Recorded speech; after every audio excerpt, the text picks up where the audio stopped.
सिपाही का कारनामा, इश्क, शादी और धोखा, पीड़ित महिला लगा रही गुहार। शहर कोतवाली में तैनात सिपाही ने महिला से की शादी, फिर हो गया गायब। शहर कोतवाली में तैनात एक पुलिसकर्मी पर शहर में एक मोहल्ले में रहने वाली महिला ने आरोप लगाया कि सन 2019 में उसके द्वारा किए गए पुलिस को एक शिकायत की जांच करने पहुंचे थाना कोतवाली में तैनात पुलिसकर्मी आसिम अख्तर खान से वह संपर्क में आ गई।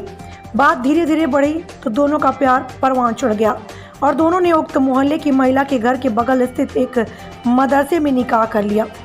निकाह के बाद आसिम अख्तर पति बन उसके साथ रहने लगा। महिला ने आरोप लगाया कि पिछले साल लॉकडाउन से पहले आसिम का एक गायब हो गया। जब उसने पता किया तो पता चला कि उसका एक सड़क दुर्घटना में एक्सीडेंट हो गया और वो अपने घर पर इलाज करा रहा है। वह जब उसको देखने उसके घर चंदौली पहुंची तो वहाँ पहले उसकी एक पत्नी और बच्चे मौजूद थे। आसिम की मां और उसकी पत्नी ने उसे घर में घुसने नहीं दिया और उसे मार पीट करके बाहर ढकेल दिया। तब से वह लगातार आसिम से संपर्क करना चाही, लेकिन उसे कोई संपर्क नहीं हो पाया। अब उसने प्रार्थना पत्र लिखकर जिले के उच्च अधिकारियों से गुहार लगाई।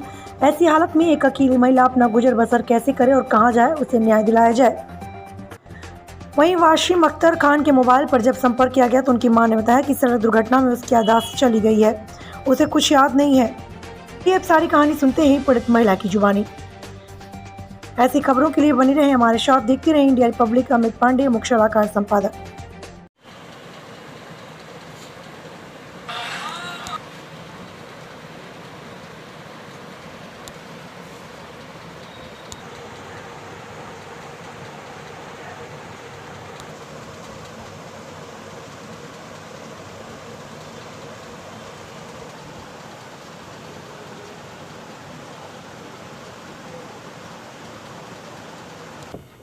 क्या मैटर है आपका, ये क्या दिखा रही हैं? जी, आसिम अख्तर खान हमसे शादी किए हैं और धोखा दे के शादी किए हैं और मैं पूरे जहाँ पे दरखास्त डाली हूँ, आईजी, डीआईजी, डीजीपी, हर जगह, मगर कहीं से हमारी कोई सुनवाई नहीं हो रही है। इसलिए नहीं हो रही क्योंकि वो एक पुलिस खुद ही है। आसिम अख्तर की मुलाकात आपसे कहाँ हुई, कब हुई, कैसे हुई? राज कॉलेज चौकी पे। क्या करने आप गई थी वहाँ पे? वहाँ मेरा एक लोग पैसा लिए थे, पैसे के मैटर में मैं वहाँ गई थी।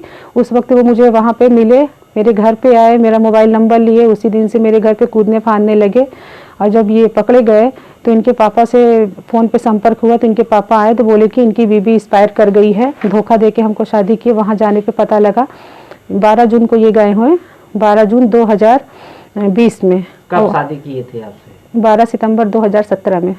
उसके बाद आप इनके साथ रहती भी थी? हाँ, इनके साथ में ही मैं रहती थी और ये हमारे साथ में हमारे मायके में ही रहते थे। इनकी तैनाती इस समय मौजूदा हाल में लाइन बाजार में, जौनपुर में। जी। इनका घर कहाँ है? चंदौली। आप इनके जब घर गांव कटेसर देखा? जी, जब इनके घर गई आप तो वहाँ पर आपने क्या देखा? ये घूम रहे थे अपने घर पे और जब यहाँ से कोई अधिकारी फ़ोन करता है तो उनकी फैमिली के लोग कहते हैं कि उनका एक्सीडेंट हो गया, उनकी याददाश्त नहीं है। ठीक है, याददाश्त नहीं है तो किसी कानून में या किसी चीज़ में ऐसा तो नहीं लिखा है कि पति पत्नी दूर रखे जाएंगे अगर वो बीमार हैं तो, मगर वो अच्छे से घूम रहे हैं, ऐसी कोई बात नहीं है। क्या इनकी और भी कोई पत्नी है? हाँ, एक पत्नी इनके पास और है जिससे ये लोग झूठ बोल के हमसे शादी किए हैं। तो अब आप क्या चाहती हैं? उनके साथ रहना चाहती हूँ। अगर वो न रखेंगे तो मैं आत्महत्या कर लूँगी। इसका कसूरवार आसिम अख्तर खान होगा, उसका पिता, उसका भाई, उसकी माँ होगी। आपका नाम? निकाहत फातिमा उर्फ रानी।